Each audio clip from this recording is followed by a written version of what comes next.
For a conversation about democratizing finance, please welcome to the stage Bill Bynum, CEO of Hope Enterprise Corporation, Jonathan Morduck, Professor of Public Policy and Economics and Executive Director of the Financial Access Initiative at New York University, Chetna Sinha, founder of Mandeshi Bank and Foundation, and Byron Auguste, CEO and co-founder of Opportunity at Work. To lead the conversation, welcome Vice President and Executive Director of the Financial Security Program at the Aspen Institute, Ida Rademacher. All right.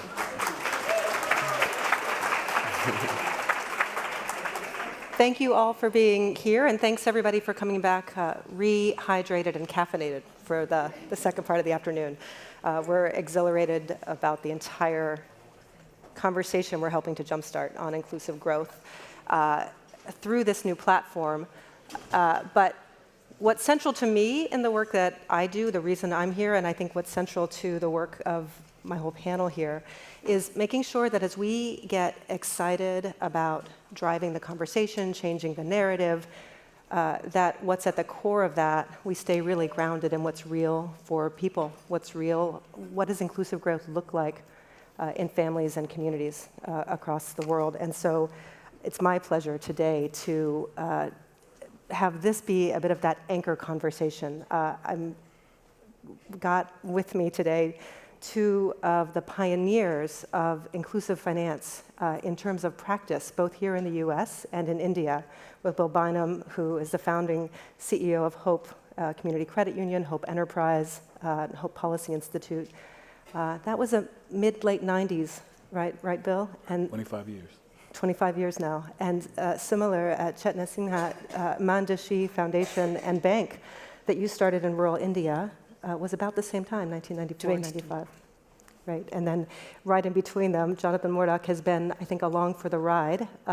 One of the most premier economists, both in terms of international microfinance, but also here in the US, looking at household finance with books like Portfolios of the Poor and the US Financial Diaries, and so much of that work. And so we've got that, and then to round it out, Byron, you also an economist by training, and where Jonathan has focused so much on what's going on in terms of inclusion and exclusion in financial markets, you've done the same with labor markets and been looking at that. So this is really an integrated conversation. But I want to just jump straight into questions because we don't have a ton of time together, and hopefully we'll be brief in some ways, and that way we can get into a conversation with each other as we move this conversation forward. But as a starting point, and Jonathan, maybe I'll start with you. What do you see as the most important thing in a room like this, people that are pretty committed already to this issue of inclusive growth? What do we need to keep in mind about the individuals and households and firms?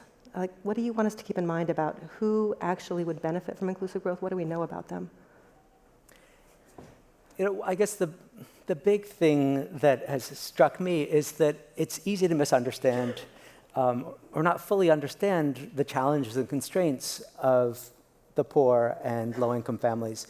And I think back on an experience really started almost 2 decades ago, where as scholars, a group of us had been studying poverty and reading everything that was available. And at the same time realizing we didn't really understand as a community, of course people working in communities understood well, but the scholarly community, the policy community didn't really have a good sense of how poor families, low-income families actually live their lives. And we started a set of projects called Financial Diaries, which involved simply getting to know families, spending a year listening, watching, learning from poor families themselves. And that experience really reshaped how I understood poverty and finance, and I think it's helped open up a conversation. And there were really just a few things which changed the view. And one was that when we think about poverty and inequality, it's very natural just to focus on low incomes. I was thinking about a taxi driver in the slums of Bangladesh that we got to know through this project, earning $2 a day. And that, in a sense, could have been the biggest story about what was going on in his financial life. But as we got to follow the taxi driver and really understand the challenges he was facing, the biggest problem was that he didn't actually earn $2 a day, literally. He earned $10 some days, and then nothing for a while. And it was the problem of scarcity together with instability, together with a lack of financial tools of the kind that I think most of us take for granted, that combine to create a condition of poverty that locates it not just in terms of resources, but also in terms of access to institutions that can help provide a platform for investment and for taking care of one's families and moving forward. Thanks. Chetna, help us make it even more real. You weren't reading Jonathan's economic papers, I'm guessing, when you started Mandashi. You saw something different happening on the ground, but you ended up at the same conclusion. Tell us a little bit about what we should know about who you work with. So 25 years back, I was part of a Gandhian organization and staying in Mumbai, decided to work in rural India. And I thought, I know so much, right? Graduate of Mumbai University, postgraduate, studied economics. But when I went to in my village, Maswad, where I stay now for nearly 3 decades, a woman, Kantabai, she came to me and she said, I want to do savings. And my obvious response was that go to the banks.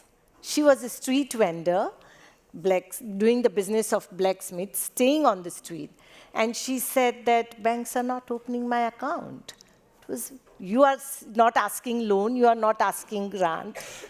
Why not banks are opening the account? But the bank manager told me that she's not an affordable client because she wants to save less than half cent a day. Now that was, I felt like if women like Kantabai, she's not asking for grant, she's not asking from any subsidy from the government. What she's asking is an opportunity to save at a safe and secure place. And so then I thought that why not start a bank for women like Kantabai? And that's how we started a bank. It wasn't easy. When we applied for the banking license, it was rejected because majority of the women could not read and write, and they had a thumb impression on the proposal as a member. Central Bank rejected the license, saying that we cannot issue a license to the bank whose promoting members are non-literate. I was devastated. I was crying. When I talked to women, these are the communities, right? They said that, why are you crying? We will learn to read and write from today. And then our literacy classes started on the very same day. And after 6 months, we applied again. I didn't go alone. With me, 15 women accompanied to Reserve Bank of India, Central Bank. And you know what they told the officers? They said, you rejected the license because we cannot read and write. But they said, we cannot read and write, but we can count, right? And they said that, tell us to calculate. They challenged the officer. Tell us to calculate the interest of any principal amount. If we fail, don't issue the license. Tell your officers to do it without calculator and see who can calculate faster. I love it. That's how myself and Shamina knew each other. Thanks, Shamina. I love it. So these are the communities, right? Yeah. Who know what they exactly want. It's a matter of listening to them and acting it.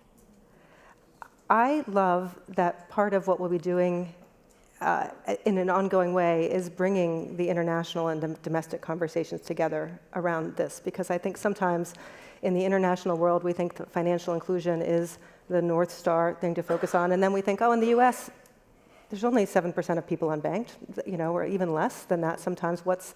This isn't not really the problem. Bill, you don't start in that place because you don't live in that place. So I wonder if you'd say a little bit from where you are with Hope. The realities that you just described are very similar to what I see in the Delta and across the Black Belt and in places like Appalachia and Indian country here in the U.S.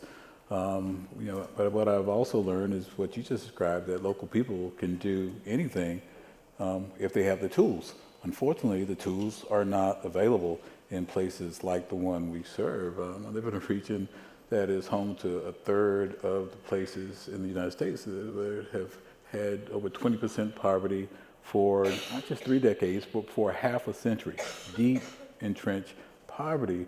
And whether it's education or healthcare or jobs or access to healthy food, at some point you're going to need financial resources to close those gaps. And so those are the conditions that I see every day in the Mississippi Delta and across the Black Belt. It's also, I don't think, a coincidence that if you look at maps prior to the Civil War, where the concentration of slaveholding states was the greatest, it's also these places where you have the worst health outcomes, the worst education outcomes, the worst unemployment, and the most bank deserts. And so we have been able to go in and take over banks in places like Morehead, Mississippi, where a community right outside Morehead, housing development was created outside the city limits so that the residents couldn't vote in the municipal election. And it was built with taxpayer dollars, terrible conditions, standing sewage in the streets. But when we opened the bank there, we went and asked those residents, asked them what would it take to help them climb the economic ladder. And they know it, they have the answers. Again, they don't have the tools. And so we've been able to work with them and renovate those homes. And as you see people have autonomy, have agency, they start taking control. They go to the local board meetings. They tell people what matters. They vote at a higher level. And so really exciting to see what people can do when they have the opportunity. Yeah, I'm going to take what we've just been talking about and come over to you, Byron, and kind of shift into a second conversation that Bill, you just teed up, which is we often tend to think of people outside of the economy as wanting them in because they'll consume, right? We kind of live in a consumption-based theory of well-being. But what everything you're saying here is that these individuals have enormous capacity to produce. Absolutely. And a lot more capacity than opportunity. And so financial market engagement tends to be your entry point. Byron, you see this, though, from that other place. So the question I have for you, and then back for a discussion for us, is what would it actually look like? Like if you imagine forward 5 years, Shamina, we get to think about this, we get to think about inclusive growth and the next agenda, and what actually is there to be tapped? Like what would it look like if the individuals you're serving are fully participating, not just as consumers, but as producers in the economy? And I think you have that from a labor market perspective and what's been kind of needing to be fixed in that spec, and then we can come back into that. Yeah. Well, I think what we've heard here is that people who are economically excluded are in many ways invisible. Both the barriers they face are invisible to our mainstream institutions, but also the talent and the contribution they bring is invisible. In the context of the United States, there are, for example, there are 100 million Americans of working age that do not have bachelor's degrees. That's more than 60% of the population. There are tens of millions of them that have very relevant skill sets for the quote-unquote jobs of the future. But there's an assumption that they don't, that unless their talents are come in the exact package of most of the people in this room, including myself, professional and social networks, if they don't come in that package of a selective bachelor's degree and the like, then they're not relevant. And that is an enormous mistake. The invisibility comes in many forms. So first, from businesses. Businesses in this country have had a huge run-up in bachelor's degree requirements for jobs. For example, 5 years ago, 20% of executive assistants had bachelor's degrees, but 2/3 of the new jobs posted for executive assistants required a bachelor's degree to be considered. Now it's 75% of those new jobs posted. So people are excluded completely. The applicant tracking systems will screen them out because they don't have a bachelor's degree when it should screen them in because of the skills they have. We work a lot in IT. Small businesses don't have IT departments, but they do have IT. who manages that IT? It's probably a secretary, it's probably a receptionist, but if that person then applies for a career path job in IT where they could absolutely deliver on the first rung, they're not considered. So businesses, they're invisible to businesses. They're invisible to policymakers to a shocking degree. So when you say, what is the skill base of the United States or another country with economic statistics, typically you'll look at degree attainment. Economists look at degree attainment, right? Which again faces any skill that comes in a different form. Or worse, they look at wages, wage levels, and the jobs they have. So if you have a bachelor's degree and you're a waitress, you're seen to be underemployed. But if you don't have a bachelor's degree and you're a waitress, it's assumed that that's all you could ever do, right? That's baked into the way we do the economic analysis. And finally, they're invisible in the culture. How many times do we hear someone talking about a job as low-skilled or a person as low-skilled because they're in that job that happens to be a low-wage job? Low wage is not the same as low skill. People use it interchangeably, and it's very damaging. When you put a bachelor's degree requirement on a job, for example, immediately in this country, 76% of African Americans are excluded, 83% of Latinos are excluded, and then 81% of people living in rural areas are excluded.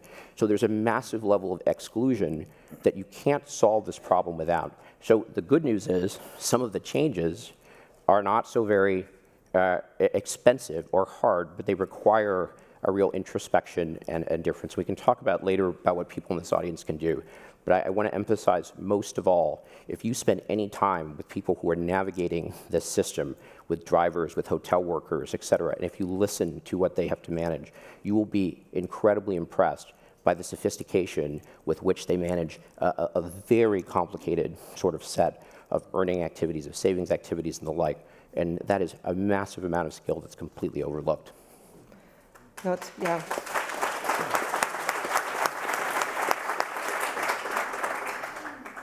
Jonathan, I feel like that's an automatic punt back to you in the sense of you've spent so much time tracking the everyday ins and outs and lives of people in Bangladesh and in the US and all over the world, really. People have one life, right? They're navigating labor markets, they're navigating financial markets, they're trying to figure out what to do. When you listen to Byron talk, when you listen to Bill and Chetna, kind of what comes up from your research that kind of shapes this, what's left untapped because of things being broken in the ways that they are right now? What's so striking, as we all talk together, and I think in all the work that we do, you see these struggles of families, and you also see this sort of incredible sort of strategic sense of people really working hard to figure things out. And I think what's exciting about the work that Bill and Hope and Chetna and Mandeshi are doing is providing the tools that can help people, help themselves and move forward. And these days it's hard not to think about technology as one possible part of this equation too. And I think about a project that we've been doing in the last couple of years in Bangladesh, in a really, really poor part of Bangladesh. Bangladesh has been changing incredibly over the last decade or so. Growth rates are fairly high. Their factory sector's booming, the garment sector. But parts of Bangladesh are still really struggling and poverty is increasing. And a little bit of technology, which has been mobile banking, is starting to change the story for Bangladesh. So we had a project in the northwest of Bangladesh, which is a place which is characterized or suffers from seasonal hunger. Every year, the low season comes, the lean season, and families don't have enough to eat. To address that, they're sending their kids to the factories in Dhaka where the jobs are, and hoping that with remittances, life can get better. But those remittances are hard to send back. So we did a little experiment introducing mobile banking to the migrants and to the families back in the Northwest. And we saw the take-up of this. So this was a population that had been ignored by the financial sector because they were just too poor. But the take-up went from 20% to 70% in the community. And we saw the size of remittances go up by 25%, thanks just to having access to this new technology. And as a result, we started to see calorie deficiencies reducing during the lean season, people saving more, people borrowing less because they had more money. And so technology is not a magic bullet. It's not going to solve all problems. It creates some challenges as well. But it can be very powerful, even for the very, very poor, in helping connect to a bigger network and a bigger process of growth, which is really what inclusive growth is all about. Yeah. Chetna, Bill, I wonder if you want to weigh in about just how much are we leaving on the table by not taking the kinds of solutions you know are working and blowing them up, going even further. What are we leaving on the table, and what do we need to change? You know what? I mean, I feel that if communities are excluded, it's not just means that they are excluded from the mainstream sector, financial sector, or a digital sector. It is actually is that we are irrelevant for them. And how did I learn? And let me share with you a story of a woman named Parvati. She's a fruit vendor. She grows fruits and sells the fruits on the street. And I was moving in the weekly market, and I saw that she was saving with Mandeshi. But still, she was taking loan from moneylender. I felt she needs financial literacy. That, don't only just save with Mandeshi Bank, but take loan also from us, because that would be a low interest. And when I went, considering me as a very smart, told her that, why are you not taking loan from us? And she said, I know that you provide loan, but I don't want your loan.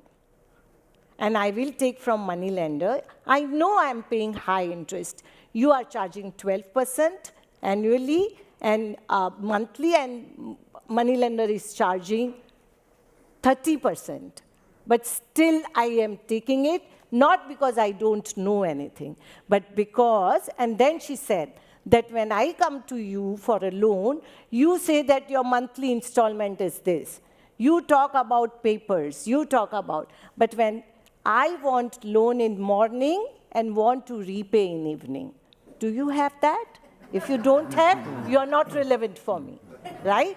So that was a learning for us, that, design the product according to the cash flows of the communities, right?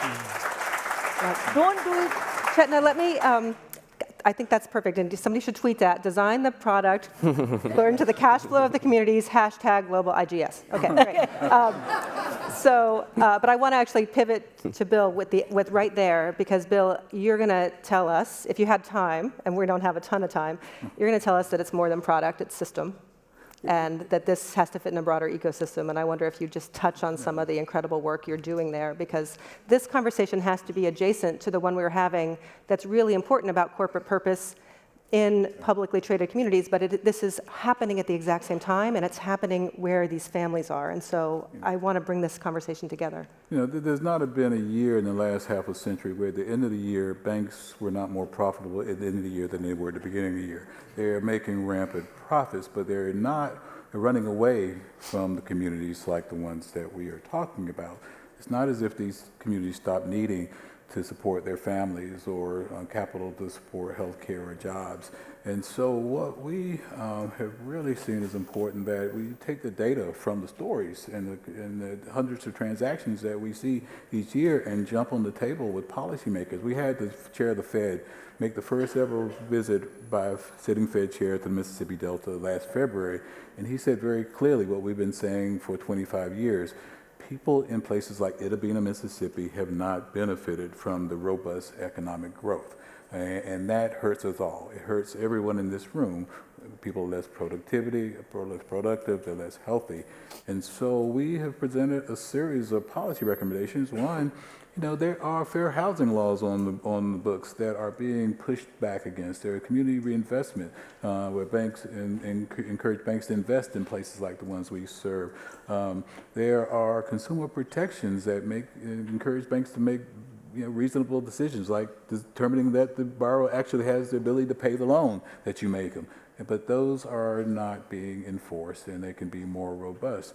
We should have universal bank accounts so that people don't have to go to a predatory lender to save the few dollars that they have, but they can actually put it in an account that earns a little bit of interest, but is safe. And then they can have that relationship where they can then go and get a loan to repair the car so that they can get to work and support their family. But those things are absent in these communities. So we need to marry the data that we're getting from what we know what works in these communities and structure policy that is reasonable and that actually helps close these economic gaps. You know, it's really encouraging that we have a room like this to people who have the ability to make a difference are hearing these conversations.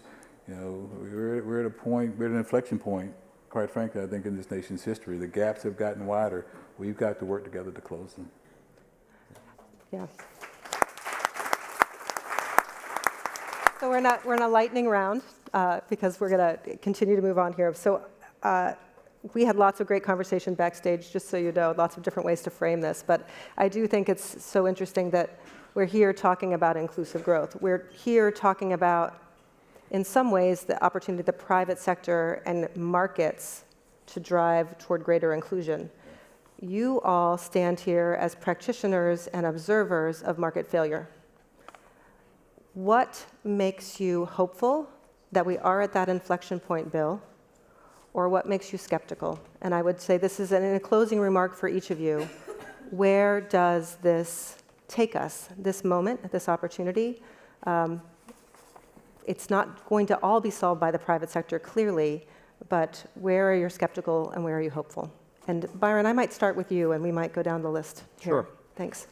Well, there are financial programs and there are financial markets. There are labor training programs and there are labor markets. If you take this seriously as a market failure, as a set of market failures, and I do, then you'll find that typically when a market is broken, even though the effects might show up on the supply side, a lot of the root cause is on the demand side.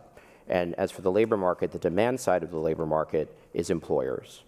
And so most people here are employers, actually, large or small, and including nonprofits. And I would say in your role as employers, you can make the demand side of this market work better by doing the following. Number one, get rid of arbitrary requirements for considering people for jobs that are that are as much proxies for social class as they are for skill. Get beyond your comfort zone. Get rid of arbitrary bachelor's degree requirements, credit check, like all sorts of things that are actually really indicators that someone is poor, has been poor, rather than that they have no skills. So that's number one. And stay with one, and we'll keep going, unfortunately. Can I just read one thing? We've only got 20 seconds, For the so we're people going to you keep going. have, though, they also need to be upskilled, and you should be investing far more in your front line, and the Right. trend's been working the other way. So. Thank you. I would just say, like, when I talked about this Women's Bank, I would say today more than 500,000 women Mandeshi is being impacting and reaching. But you know what we are learning from them and why I would say that why there are market failures? One thing which I've learned from these women, and that is that they know the solutions. And what they are saying is that never provide poor solutions to poor people. That is the simple thing, and markets will never fail if you keep this in mind. Their voices are telling me that.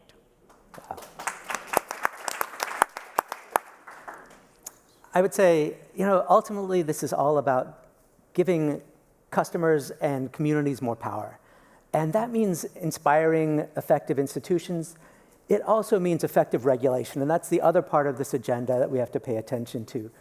Consumer protection regulation, bankruptcy laws, effective regulations that really give customers and communities more power in dealing with institutions and putting their needs forward.